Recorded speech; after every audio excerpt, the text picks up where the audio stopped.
చెందిన స్థలాన్ని కొందరు వ్యక్తులు కబ్జా చేసి రేకు షెడ్డు నిర్మించారని న్యాయం కోసం ఉన్నతాధికారులు జిల్లా కలెక్టర్ రాజకుమారికి సమాచారం తెలపడంతో వెంటనే మానవతా దృక్పథంతో ఒక అక్కలాగా ఆ వికలాంగుడి సమస్యను విని వెంటనే పరిష్కార మార్గానికి కృషి చేస్తామని, అదేవిధంగా ఆ ఊర్లో ఉన్న అధికారులకు ఫోన్ చేసి ఇతని సమస్య ఏమిటి, స్థలం ఎవరు ఆక్రమించారంటూ ఆరా తీసి అతనికి న్యాయం చేయాలని అధికారులకు తెలిపారు.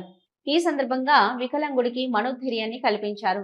ఆ వికలాంగుడు మాట్లాడుతూ జిల్లా కలెక్టర్ కు నా సమస్యలు వివరించిన వెంటనే స్పందించారని, సమస్య పరిష్కార మార్గం చేస్తానని చెప్పడంతో నాకు ఎంతో ఆనందంగా ఉందని తెలిపారు.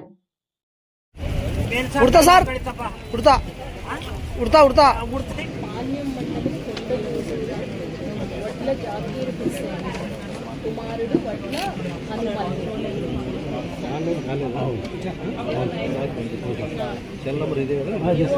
ఐడియా ఉందా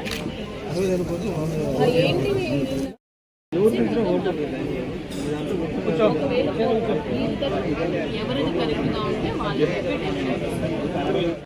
ఇలా చేయాలి.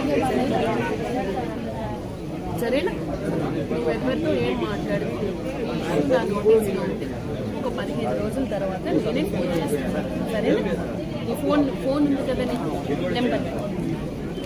వడ్ల ఆనమల మాది కొండగుంటూరు గ్రామం, బాణె మండలం, నంద్యాల జిల్లా.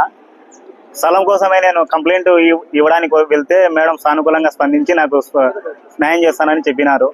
మేడానికి ధన్యవాదాలు, కలెక్టర్ మేడం గారు.